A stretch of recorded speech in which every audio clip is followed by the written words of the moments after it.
बोलो जय गुरुदेव। जय गुरुदेव नाम किसका। तो संदेह करोगे तो तुम्हारा नुकसान हो जाए। संदेह और शंका से घर बर्बाद होता, पूरा का पूरा समाज बर्बाद हो जाता। शंका करोगे तो सारा राज बर्बाद होता, और शंका करोगे तो धर्म बर्बाद हो जाता। तुम जो सोच रहे होगे कि भाई जय गुरुदेव नाम बाबा जी का है, मेरा नहीं है और ना तुम्हारा है, तो शंका क्यों करते। ये नाम उसका है और तुमने अभी शास्त्रों को नहीं देखा। और जो कहते हो हमने शास्त्र देखे हैं, वो आंख बंद करके और बुद्धि को ताक में रख। कोई भी नाम हो, विष्णु भगवान के 1000 नाम और परमात्मा के अनेकों नाम, तो शंका क्यों करते। कोई भी नाम सतयुग का, त्रेता का, द्वापर, कोई नाम हो जब तक सिद्ध नहीं होगा तब तक कोई नाम आत्म कल्याणकारी नहीं, आत्माओं को गति नहीं दे सकते। इसलिए नाम सिद्ध करना होगा तो जीवात्माओं के काम आएगा, नहीं कोई काम नहीं आ सकता। कोई नाम हो उसके तो अनेक। तुम इतना नहीं समझ पाते हो कि सूरज निकलता है तो अलग अलग देशों में, अलग अलग मुल्कों में अलग अलग नाम। सूरज तो एक ही है लेकिन नाम अलग है। तो तुम ये नहीं जानते हो कि तुम्हारे यहाँ नाम अलग है, दूसरे मुल्क में जाओ अलग तीसरे। तो परमात्मा का क्यों नहीं समझते हो कि उसके अनेकों नाम। इसलिए शंका मत। मेरा नाम नहीं है।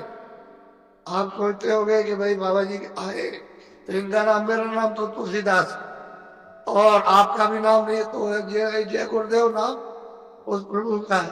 फिर आपको किस बात की। बोलो जय गुरुदेव। ये जो यहाँ रह रहे हो इस मृत लोक में, तो ये तुम्हारा देश नहीं, ना यहाँ तुम्हारा घर है, ना यहाँ कोई सामान तुम्हारा। यहाँ तुम सब लोग परदेसी हो। आपका देश आपका घर नहीं है। यह है बच्चों मृतलोक। अच्छी तरह से थोड़ी सी बातों में मैं सब समझा दूंगा। आप ये मृतलोक है, ये आपका घर नहीं है। मकान मालिक ने आपको ये जो मकान दिया है, अनमोल मनुष्य शरीर, ये आपको बार बार नहीं मिलेगा। उसने थोड़े दिन के लिए आपको दिया और उसने ये कहा कि देखो भाई मेरा ये मकान है, शुद्ध है, साफ है, पवित्र, मैं तुमको देता हूं थोड़े दिन के लिए। और 2 अधिकार मैंने इस शरीर को दिए हैं कि एक अच्छा काम, एक बुरा। तो बुरा से बुरा काम करो, अच्छा से अच्छा। उसकी तरफ से कोई रोक टोक नहीं है। वो जो भी तुम करोगे अच्छे बुरे काम, सब ये कूड़ा कचड़ा जितना भी पाप उनका, ये सब जीवात्मा पर लदेगा, उस जीवात्मा पर रखा जाएगा और उसको कुछ मना नहीं करना। उसने तो ये कहा ये अमोलक मनुष्य शरीर है, ये मनुष्य मंदिर है, इसमें जीवात्मा को बैठा दिया। तो मेरे शरीर के द्वारा जो अमोलक है, क्या करना कि अपनी अपनी जीवात्मा को जगा लो और अपने घर में अपने प्रभु के पास में जाओ। क्योंकि ये मनुष्य शरीर अमूलक, सारे संसार का धन, सोना चांदी हीरे जवाहरात, इसकी कीमत नहीं दे सकते हैं। ये ऐसा अनमोल मनुष्य शरीर थोड़े दिन के लिए आपको दिया गया, तो आप इसमें लग गए। ये मेरा मकान है, ये मेरी दुकान है, ये मेरा राज है, ये मेरी खेती है, ये मेरा सोना, ये मेरी खेती है, ये मेरा सोना, ये मेरा चांदी, ये मेरे बच्चे, ये मेरी जात है, और ये मेरा ये और मेरा ये, इसमें लगे तो क्या हो गया? काम है, क्रोध है, लोभ है, मोह है, आशा है, तृष्णा है, झूठ है, छल है, कपट है, फरेब है, धोखेबाजी, दगेबाजी और चोरी और डकैती और हिंसा, इसमें आप लगे। तो महात्माओं ने क्या कहा था कि देखो ये बुरा काम है और ये अच्छा। इस बुरे काम से तुमको, सबको, स्त्री पुरुषों को, बच्चों को दुख मिलेगा, तकलीफ मिलेगी, रोग मिलेगा, कोड़ मिलेगा, अंधे हो जाओगे, बहरे हो जाओगे, गरीब हो जाओगे, सताए जाओगे और मारे जाओगे। ये सब ये है अच्छा काम, इससे सुख।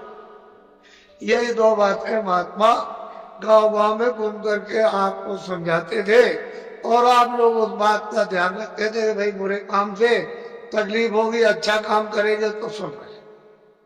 तो महात्माओं के उपदेश को सब लोगों ने छोड़ दिया, और सब के सब अच्छे काम को छोड़ चुके, बुरे काम में लगे। जब बुरे काम में लगे तो आपको तो मालूम नहीं है कि उसने ये अमोलक मनुष्य शरीर थोड़े दिन के लिए दिया है। तो आप जब नहीं मालूम है तो जीवात्मा पर आप पूरा कचरा लाद रहे हो।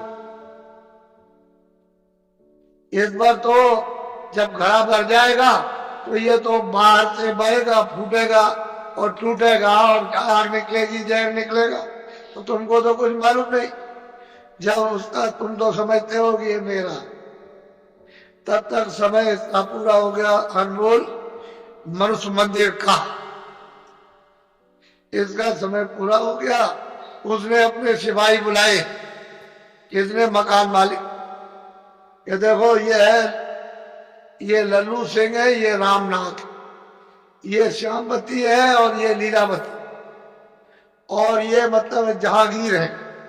इनका वक्त और समय हो गया, जाओ फौरन मकान खाली। तो कागज कहते हैं वारंट, वो फौरन लेकर के दौड़ पड़ेंगे और वहीं से आवाज देंगे, तुम इस वक्त में वहां हो अमेरिका में, तो जोर से यहीं से देंगे कि लल्लू सिंह तुम्हारा वक्त पूरा हो गया और आप तैयार हो जाओ मकान का।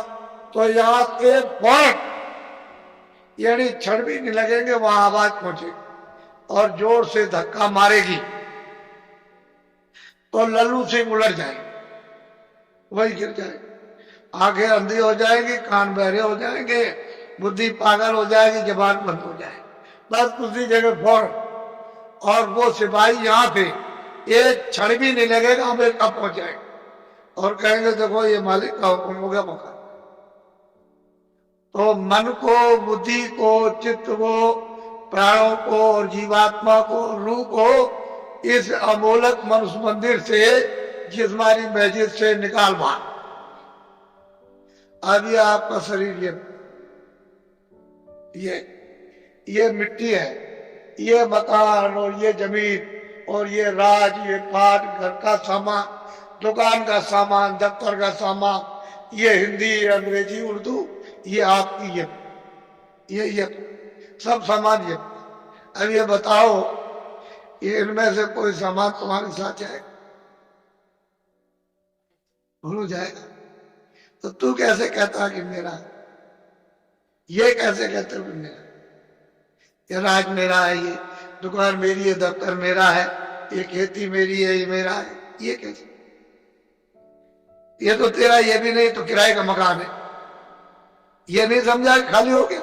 ये पर अगर किराए पर न दिया होता तो वो चेतन जीवात्मा जो परमात्मा की अंश है, वो कैसे निकाल दी जाती? किराए पर तो मिला, और उसका वक्त निर्धारित समय कि इतने समय के अंदर रहो और इसके बाद अपना काम करो, मत करो तो निकलो। तो तुमने क्या, तुमको लाभ क्या हुआ? तुम अचानक में निकाल दिए गए अनमोल मनुष्य, ये बार बार मिलेगा? अरे तुम खड़े हो, ये बार बार मिलेगा? कितने युगों के बाद, कितने सतयुग, कितने त्रेता, कितने द्वापर, कितने कलयुग खत्म हो गए, और उसका जो पुण्य है वो एक एक बूंद तुम्हारा जमा हुआ मनुष्य प्राप्त करने का, और कितने युगों के बाद आपको ये मनुष्य मिले। और आपको कहते हैं ऐसे ही मिल जाएगा, कोई तमाशा है, तुम्हारे घर का ये कोई खेल है, कैसे मिल जाएगा? ये अमूलक चीज है, कोई हीरे जवाहरात की कीमत नहीं। लेकिन थोड़े दिन के लिए मिला। इसमें जीवात्मा को ये अवसर दिया कि देखो शुद्ध पवित्र मकान है, तुम इसमें अपनी जीवात्मा को जगा लेना और घर में अपने पहुंचा दो पिता के पास, प्रभु के पास, उस मालिक के पास, उस स्वामी के पास जो वो सर्वेश्वर है। इन जीवात्माओं का जो मालिक है, जो प्रभु है, उसके पास पहुंचा दो और मकान मेरा मुझे दे दो, शुद्ध है, स्वच्छ और साफ दे। तो आपने कुछ शुद्ध साफ रखा, आंख गंदी, कान गंदे, जबान गंदी, मन गंदा, बुद्धि गंदी, चित्त गंदा, जीवात्मा गंदी, हाथ गंदे, पैर गंदे, इतने तुमने कैसे कैसे कर्म किए तो गंदगी को तुमने लाद लिया। ये पहाड़ों की तरह से गंदगी जमा हो गई, तो बताओ इस जीवात्मा का उबार कौन करेगा? मैं वहां वो बात सुनाने नहीं आया जिसको तुम समझ रहे होगे। ये खेती करो, दुकान करो ठीक से, और दफ्तर का काम ठीक से करो। मैं कब मना करता हूं? आप जो भी सामान लेकर खेती से, दुकान से, दफ्तर से आओ, और जो पैसे लेकर आओ बाजार में खरीदो, अनाज खरीदो, सब्जी खरीदो, फल खरीदो, कपड़े खरीदो, और सामान और दवा खरीदो, और मकान अच्छा बनाओ और झोपड़ी अच्छी बन। लेकिन ये तो समझो कि ये सब सामान किसके लिए? इस किराए के मकान के लिए। ये पंच भौतिक शरीर है, इसके लिए आपको कि कपड़े दो, खाना दो, दवा दो, इसको निरोगी रखो, यानी रोग ना होने दो।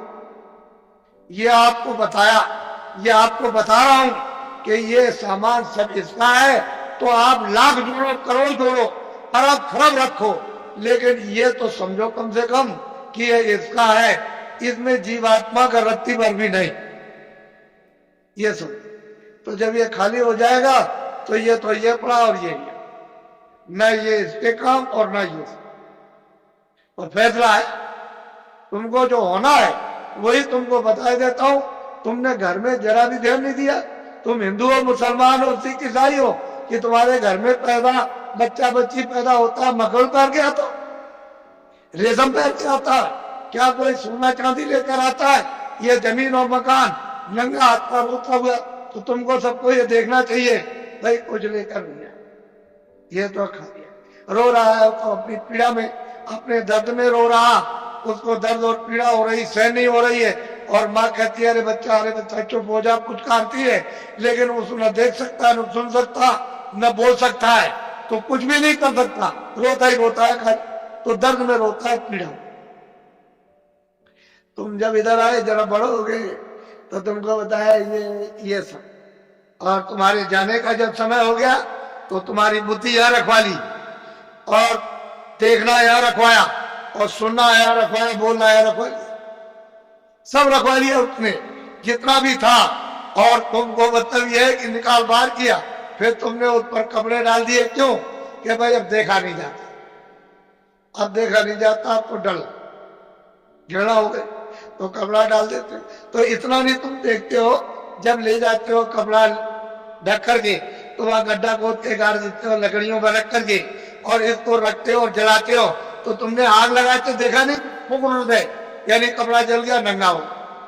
तो तुमको ये नहीं दिखाई दिया कि कोई कपड़ा लिया जा रहा है, कोई सोना, कोई चांदी, कोई मकान, कोई बाल, कोई बच्चे, कोई रिश्तेदार, ये हिंदी, अंग्रेजी, उर्दू लिया जा रहा। ये जाते में सब रखा, आते में कुछ ले आने नहीं दिया। तो ये आपको समझना चाहिए कि ये किराए का मकान आपको थोड़े दिन के लिए दिया है, तो आप कोई घर बार मत छोड़ो। मैं कोई घर बार छुड़ाने थोड़ी आया हूं। तो खेती करो, दुकान करो, और दफ्तर का काम कैसे करो? ईमानदार, मेहनत, झूठ नहीं। झूठ और धोखा और बेईमानी और चालाकी और मारपीट और हिंसा और दगेबाजी और सीनाजोरी और जबरदस्ती, बेईमानी, ये नहीं, ईमानदारी। घर में आओ अपने बच्चों के साथ, ये दो ही तो आपकी ड्यूटी है। क्या और जब आप जाओ सोने, कोई काम ना हो, तो ये मनुष्य मंदिर है, इसमें जीवात्मा बैठी हुई है और ऊपर से परमात्मा 24 घंटे बोल रहा, एक क्षण भी बंद नहीं होता। 24 घंटे उसका कथा कीर्तन आरती 24 घंटे हो रही है और तुम्हारे कानों तक आवाज दे रहा कि तू मेरी आवाज को सुन ले, और मेरी आवाज को सुनकर पकड़ के मेरे पास चला। तो तुम कभी सुना? कूड़ा कचरा लाद लिया इस पर। तो मैं तुमको जरा बताता हूं, ये तो बहुत से डॉक्टर हैं यहाँ और आप पढ़े लिखे हो, विद्वान, आप जानते हो कि जीवात्मा कहाँ है इस शरीर में? तुमको मालूम? ये जो मिट्टी पड़ी है उसका एक बालू का कण, एक जर्रा उसके लाख टुकड़े कर दिए जाए, उससे भी वो छोटी है और इस शरीर में बंद है। तो किसी ने एक्सरे में, किसी ने आले में बताया? कहीं नहीं पता चलता। सब लोग आला खींचते हैं कि इसमें कौन है, कौन निकल गया और कौन डाला गया, लेकिन कहीं कुछ नहीं। तो मैं तुमको बताता हूं, तुम तो मतलब ये है कि मेरी बात पढ़े लिखे अनपढ़ सुन। देखो ये मनुष्य नहीं बचा, चलो जाओ इधर पीछे मत खींचना, नहीं फोटो, ये सत्संग हो रहा है, आप कुछ मत करो। ये फोटो किस लिए खींच रहे हो? अभी मत खींचो।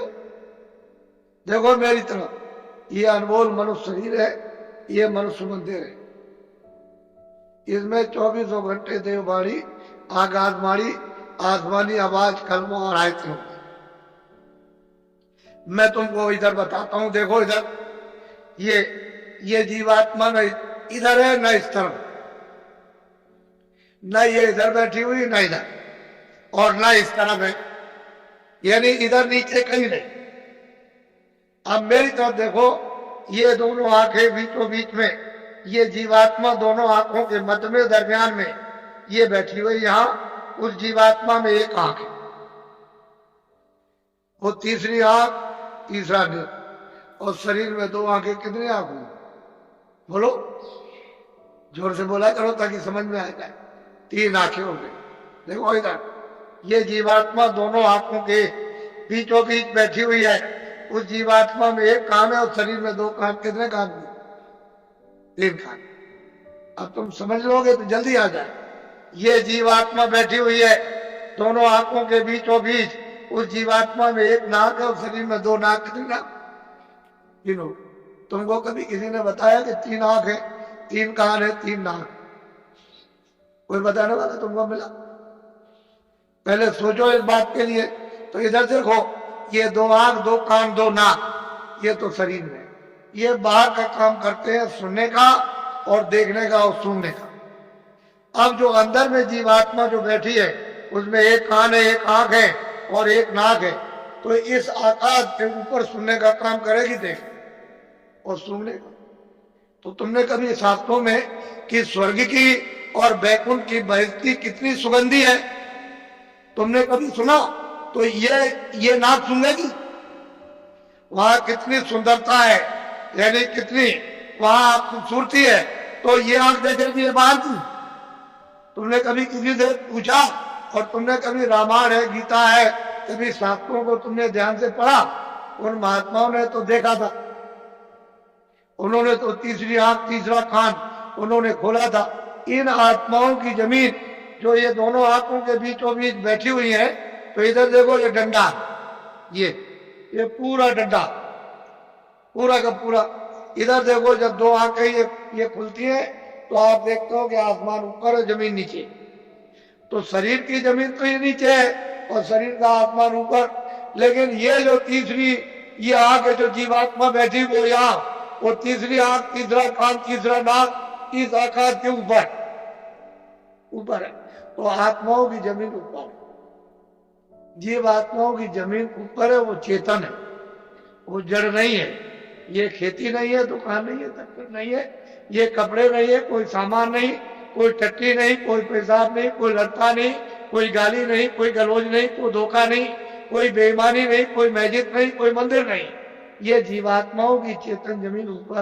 तो तुमने कभी किसी से पूछा कि महात्मा नाम किसका है, योगी किसको कहते हैं, क्यों योगी कहा जाता, क्यों महात्मा कहा जाता, क्यों महापुरुष कहा? ये तो आपने कभी पूछा?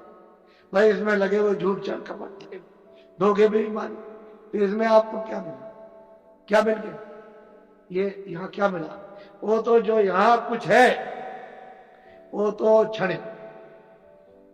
ये तुम्हारे कानों तक ऊपर से आवाज आ रही है, उधर से प्रकाश आ रहा, तो उस प्रकाश का आनंद और उसका देववाणी का वो ठंडक तुमको मालूम होती है इंद्रियों के द्वारा, तो तुम कहते हो जरा सा आनंद, फिर और जगह मिलेगा, और जगह मिलेगा, और मिलेगा। वो देखने में मिल जाएगा, सुनने में मिलेगा, कपड़े में मिलेगा, मकान में मिल जाएगा, खाने में मिल जाएगा, स्त्री में मिलेगा, बच्चे में मिलेगा, चलो राजपाट में मिल जाएगा, सारी दुनिया पर राज करना। लेकिन वहां गए कुछ है नहीं। अरे ये मृत लोग हैं, ये भूल भुलैया है। रास्ते से आए थे, रास्ता छोड़, आंखें बंद हो गई, कान बंद हो गए, सब बंद हो गया, रास्ता भूल गए। अब वापस जाने का कोई रास्ता नहीं। तुमको तो मालूम नहीं कि एक ही रास्ता जीवात्माओं के आने का शरीर में और वापस अपने घर में जाने का एक ही रास्ता, दूसरा कोई रास्ता नहीं। और तुम यहाँ भटक गए, चलो वहां चले और वहां चले, उधर चले, तो इस अंधेरे में ये सब अंधकार। उधर तो सूरज निकलता नहीं, उधर सूरज डूबता नहीं, उधर तारे नहीं है, इस तरह के उधर चांद नहीं है। तो तुमने कभी पूछा किसी से कि रामायण में क्या लिखा? रामायण में जो उन्होंने प्राप्त किया वो तो उन्होंने लिखा, गोस्वामी जी ने, तुलसीदास जी ने। और आप रामायण पढ़ते हो तो आपने क्या देखा? आपकी समझ में क्या है, क्या लिखा? इसलिए महात्माओं की बारी आपकी समझ में नहीं आ सकती। तभी तो अर्थ का अनर्थ हो गया, और धर्म का अधर्म हो गया, और कर्म का अकर्म हो गया, और सत्य का असत हो गया, और न्याय का अन्याय हो गया, और प्रेम का दुश्मनी हो गई घर घर में। तो बताओ, मैं तो तुमको अमूलक चीज देने आया, लेकिन अब यह है कि थोड़ी बारिश हो गई तो ये जमीन अभी भीग गई, तो आप समझते हो हमारे कपड़े गंदे हो जा रहे। कपड़े तो बच्चा गंदे होते ही हैं और होंगे ही, लेकिन जो जीवात्मा जो कितने जन्मों से गंदी हो गई, कभी तुम इसकी सफाई करके इसको आजाद स्वतंत्र कभी करोगे? कभी तुमको ये मौका मिलेगा? ये तो समय निकला जाए, अभी बस समय खत्म हो रहा। बहुत तो समय चला गया आपका, बहुत बरस आपके निकल गए, अब ये थोड़े से रह गए, वो भी निकलने वाले। बस फौरन वारंट अभी कटता है तो तुमको निकाल देगा। बस सुई की नोक और बालू का एक कण, एक जगह जमीन, एक किराए का। तो अमूलक चीज, ये अनमोल मनुष्य मंदिर में ये जीवात्माओं का अमूलक धन। तो तुमने ये तो कभी सोचा नहीं कि भाई हमने जीवात्मा के लिए अभी तक क्या इकट्ठा किया, उसके लिए कौन सा धन कमा के रखा कि जब तुम यहाँ से जाने लगोगे तो जीवात्मा की रक्षा हिफाजत होगी। उधर तो कोई मदद करेगा नहीं, उधर तो इधर से निकालेगा, और उधर उसने हिसाब कर दिया कि इनको ले जाओ, इन्होंने बड़े मृत लोक में जाकर बड़े दुष्कर्म और बड़े मतलब बुरे काम और पाप कर्म किए, तो उनको ले जाओ, कुत्ते में बंद करो जाकर के। तो कुत्ते में बंद, कुत्ते से निकाला बिल्ली में बंद, बीच से निकाला तो गधे में बंद, गधे से निकाला ऊंट में बंद, तो ऊंट से निकाला किसी पंछी में बंद, तो 4 खाने 84 में चोरिया, फिर तुमको ये मनुष्य किरण मिलेगा। तुम तो ये सब जानते नहीं, तुमको तो ये सब मालूम नहीं, तुमने तो देखा नहीं। इसलिए मैं तुमको अमूलक चीज देने के आया। कुछ आत्म धन चलती चल, जीवात्मा के लिए कुछ आत्म, यानी ईश्वरीय खुदाई रूहों को खजाना, उनको कुछ दे दो इस जिसमें शरीर में, तो इसका भला हो जाए, नहीं तो ये जान तो दब गई। ये इसको कौन छुड़ाए? बिना महापुरुष, बिना जानकार के इसका रास्ता कौन जानता है? कोई नहीं जानता, सब भटके हुए भूले। तो अमूलक चीज लो, उसको देना चाहिए। इसलिए तुम ऐसा मत समझो कि कोई बाबा जी जय गुरुदेव है, बाबा जी भगवान है। हम तो पक्के आपके सेवक, सेवक, कोई भगवान नहीं है, कोई जय गुरुदेव नहीं है। जय गुरुदेव तो वो है, हम तो आपके सेवक। सेवा करने का मतलब यही होता है कि तुम्हारी गंदगी को साफ, जो तुम्हारी गंदगी धोता है, साफ करता है, उसका नाम सेवक ही है। जितने भी भारत में महापुरुष आए इस प्रभु को प्राप्त करने के लिए इस कलयुग में, वो सब के सब सेवक।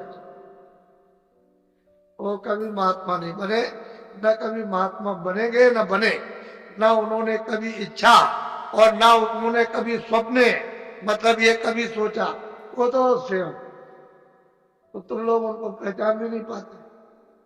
और उनके पास में अमोलक धन होता, अमोलक है, और तुम ले नहीं पाते। इसी जमीन में वो भी आते हैं, इसी जमीन में तुम हो, तुम इसमें लगे पड़े हुए हो, और वो यहाँ से निकल के चले गए और तुमको कहते हैं कोई जल्दी कुछ अपना काम करो, नहीं तो ये पराया काम, ये बोझा ढोते हो, ये तो छूटने वाला है, तो ये शरीर चला जाएगा, ये तो मकान तुम्हारा नहीं हो, ये सामान पड़ा।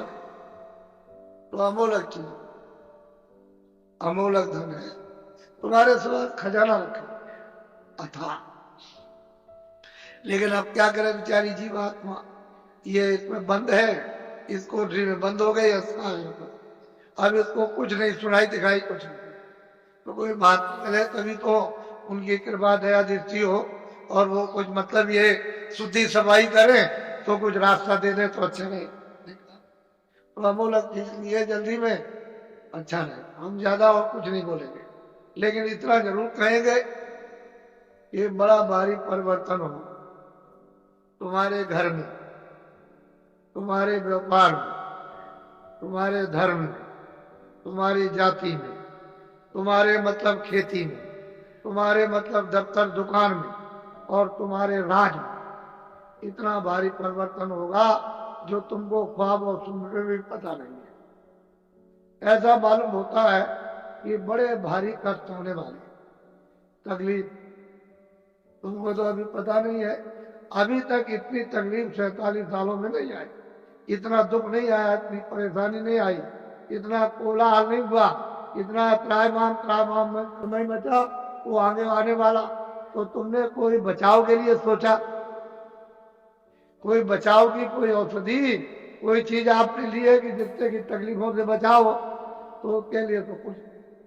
लेकिन मैं तुमको इशारा किए देता हूं ताकि तुम दुकानदार हो, पढ़े लिखे हो, ताकि तुम भी ये समझ जाओ।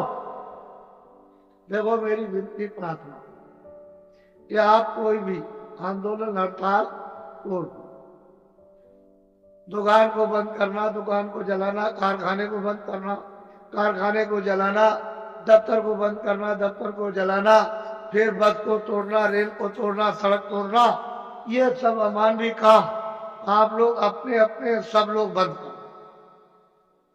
ये तुम्हारा काम नहीं है। सही सच्ची बात तो ये है, ये बुद्धि का पागलपन है। इसको तो आप बंद कर दीजिए। क्यों बंद कर दीजिए? यही जब तुमको राज मिला था और खजाना तुमको मिल गया, फौज फाटा, कागज पत्थर और दफ्तर मिल गए, प्रजा मिल गई, तो इसको सबको उपदेश करना चाहिए था कि ये सब सामान तुम्हारा है, दफ्तर तुम्हारा, खेती तुम्हारी, दुकान तुम्हारी, कारखाना तुम्हारा, बस तुम्हारी, और तुम्हारा मतलब ये रेल तुम्हारी, सड़कें तुम्हारी, और तुम्हारे काम आएंगे, सब तुम्हारा है। और ठीक भी बात है। अभी मैं रास्ते में आ रहा था तो रास्ता जाम, तो सड़क तो आप भाई आपकी है, आप आ रहे हो, आपके काम आएगी। तो मतलब इसका मतलब ये नहीं है कि आप नहीं गए उस सड़क पर तो आपके काम आएगी, आप 2 दिन बाद जाओगे तो सड़क जाम हो जाएगी। तो आपको तो ये जानना चाहिए सब चीजें मेरी। अब इनको आपने जला दिया, जलवा दिया, जला दिया, तोड़ दिया, फोड़ दिया, दुकान को, दफ्तर को, कारखाने को, इसको उसको, तो ये जो आमदनी का नुकसान हुआ ये किस? हे बच्चों, तुमने अपनी आमदनी उसको जला करके खाक कर दी, आप रो रहे हो। तो ये लोग राज कर रहे प्रांतों में और वहां सेंटर में, तो देखा इनको कि भाई अब पैसा नहीं रह गया, अब क्या किया जाए। तो ये बाहर भगे, बाहर पे ले आए, कर्जा मांग करके, हमारा देश गरीब है तो हमको कर्जा दे दो। सब देशों से मांगा है और सब ले आए। कितना ले आए इसको वो जाने, आप तो जान नहीं सकते हो, लेकिन इतना कर्जा ले आए कि दे नहीं सकते, और उस कर्जे का इतना ब्याज होगा नहीं दे सकते। अब कौन लगाए कौन नहीं लगाए तो आप जाओ, लेकिन मैं तो इतना ही कह सकता हूं। पर ये आपको बताना चाहता हूं कि वो भी जो कर्जा ले आए तो खत्म, पता नहीं कहां चला गया। अब ये लोग भगे कि देश कैसे चलेगा, तो वहां सरकारों से मिले हर मुल्क में कि देखो भाई हमारा देश बहुत गरीब है और मतलब यह है कि अपने देश के बड़े बड़े उद्योगपति से साहूकार पैसे वाले हमारे देश में भेजो, हम सुविधा सब प्रकार की देंगे और वो पूंजी का यानी रुपए पैसे का फैलाव कर देंगे। बोलो जय गुरुदेव।